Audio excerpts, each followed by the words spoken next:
it's going to be up to the Syrian people, but there really aren't free and fair elections in Syria.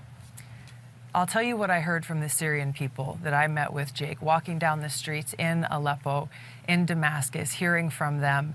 They expressed happiness and joy at seeing an American walking through their streets, but they expressed a question. They said, why is it that the United States, its allies and other countries are providing support, are providing arms to terrorist groups like al-Nusra, al-Qaeda, Ahrar al-Sham, ISIS, who are on the ground there raping, kidnapping, torturing, and killing the Syrian people, children, men, women, people of all ages. They asked me, why is the United States and its allies supporting these terrorist groups who are destroying Syria when it was al-Qaeda who attacked the United States on 9/11, not Syria? I didn't have an answer for them.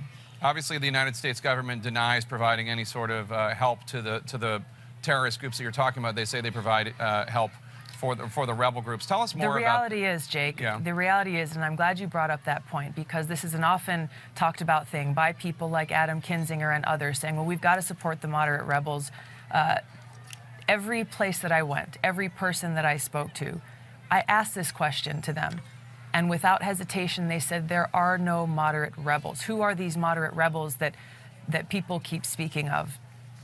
Regardless of the name of these groups, the strongest fighting force on the ground in Syria is al-Nusra or al-Qaeda and ISIS. That is a fact.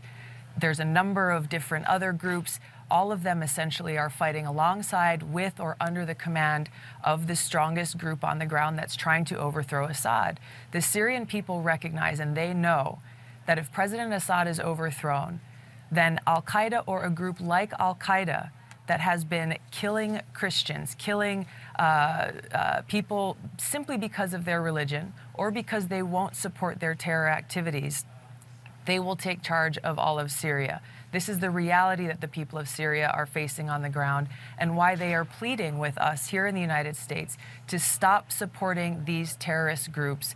Let the Syrian people themselves determine their future, not the United States, not some foreign country. And we've been showing video of your trip, from your trip. In the minute we have left, tell us the most striking image you have from your visit to this war-torn region. Yeah, Jake, you know, the destruction is very real, both on the physical buildings and the things that people have gone through, looking into their eyes and hearing firsthand from a girl who is now 19, but who, when she was 14 years old, these rebels that people say we should continue supporting, they came and kidnapped her. They raped her multiple times. They killed her father in cold blood right in front of her and her little brother. All she is asking for, literally, is for the United States to stop supporting these so-called rebel groups, stop supporting these terrorists, so that the Syrian people can begin to try to get back to some semblance of normalcy in their lives. Congresswoman Tulsi Gabbard, Democrat of Hawaii, thank you so much. We appreciate your coming and telling us this story. Thanks, Jake.